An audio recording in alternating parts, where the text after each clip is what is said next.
Competition centre पर आपका स्वागत है। और हम सीखेंगे इसमें कि आर्टिकल को सही तरीके से किस प्रकार यूज किया जाता है। ठीक है, तो सबसे पहले हमें स्टार्ट करने से पहले हमें ये जानना होगा कि आर्टिकल को हिंदी में क्या कहते हैं। तो देखिए यहाँ पर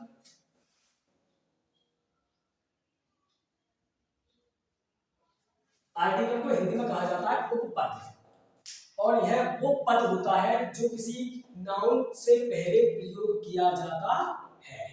ठीक है, उससे पहले हमें ये जानना होगा कि आर्टिकल होते कितने प्रकार के हैं। तो उसके लिए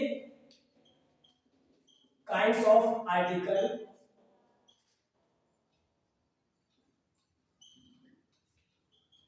kinds of articles.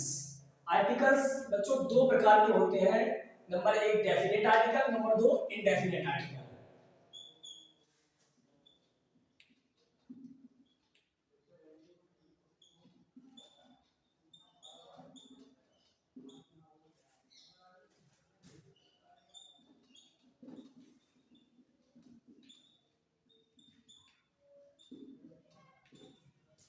Definite article वो आर्टिकल होते हैं जिसमें सिर्फ द का प्रयोग किया जाता है। इसे हिंदी में कहते हैं निश्चित उपपद।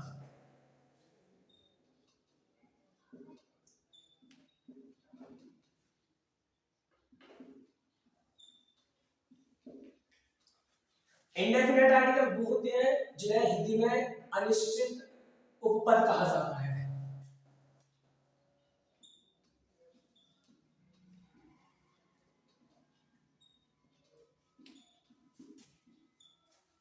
इंडेफिनेट आर्टिकल में दो आर्टिकल आते हैं, एक ए एक एन।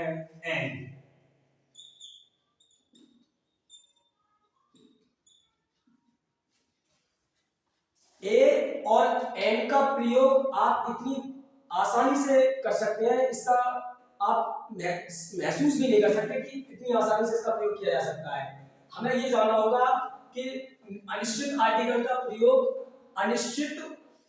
अनिश्चित नाउन से पहले किया जाता है।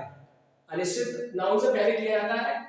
अच्छा, और अनिश्चित नाउन जिसके बारे में हम नहीं जानते हो उसे अनिश्चित नाउन कहेंगे। ठीक है, अच्छा, उसके बाद हम जानेंगे कि ए और एन लगाएंगे कहां। तो हमें देखना होगा कि जिस नाउन से पहले हम इसका प्रयोग कर रहे हैं उस नाउन का हमें निकालना होगा उच्चारण। उच्चारण निकालने के लिए यदि उच्चारण में आ से लेकर के औ तक उच्चारण निकले, आ से लेकर के औ तक उच्चारण निकले, तब हम एन का प्रयोग करते हैं, अन्यथा ए का प्रयोग किया जाता है। Example, I am a university student. I am a university student. बहुत से बच्चे क्या करते हैं कि अगर वॉवेल्स को देख लेते हैं वो तो उससे पहले एक एन का प्रयोग कर देते हैं, अन्यथा ऐसा नहीं होता है। हमें इस शब्द का निकालना है उच्चारण, और उच्चारण में निकलेगा यू मतलब आपका जाएगा अन्यथा में, तो वहां पर ए का प्रयोग होगा, ना कि एन का प्रयोग। एन का प्रयोग कब होता है? जब आ से लेके औ तक का उच्चारण हमारा निकलता है तब। ठीक है, तो ए और एन का प्रयोग तो आप समझ ही गए होंगे सिंपल वे में। अब आपको द का प्रयोग समझना है। द जो होता है निश्चित उपपद होता है, और ये उस नाउन से पहले प्रयोग किया जाता है जो नाउन निश्चितता को दर्शाते हैं, जिन्हें हम पहले से जानते हैं। तो द का प्रयोग उन वस्तुओं, उन नाउन से पहले भी किया जाता है जो संसार में विशेष रूप से एक ही रूप में पाई जाती हैं, जैसे चंद्रमा, सूर्य और आपका माउंट एवरेस्ट। अन्य एग्जांपल देखें, एग्जांपल है जैसे हमारा कि the sun rises in the east. Sun हमारा एक ही है, निश्चित पद है, इसलिए इससे पहले हम दा का प्रयोग करेंगे। दिशाओं से पहले भी दा का प्रयोग किया जाता है, जैसे ईस्ट, वेस्ट, नॉर्थ, साउथ।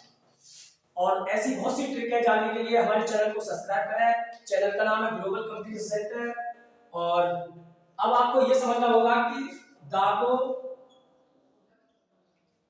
दी कब बोला जाता है और दा को दा कब बोला जाता है। हमें यह देखना होगा कि दा का प्रयोग जिस शब्द से पहले, जिस नाउन से पहले किया गया है, उस शब्द का पहला अक्षर अगर नाउन है तो हमें, अगर सॉरी नाउन नहीं, अगर वॉवेल्स है तो उसे हम दा बोले, सॉरी दी बोलेंगे। अगर वॉवेल्स नहीं है यानी कॉन्सोनेंट है तो उसे हम दा का साउंड उच्चारण करेंगे। हमारे चैनल को सब्सक्राइब करें, चैनल का नाम है ग्लोबल कंप्यूटर सेंटर, और लाइक करें, सब्सक्राइब करें और बेल आइकन को प्रेस करें। धन्यवाद।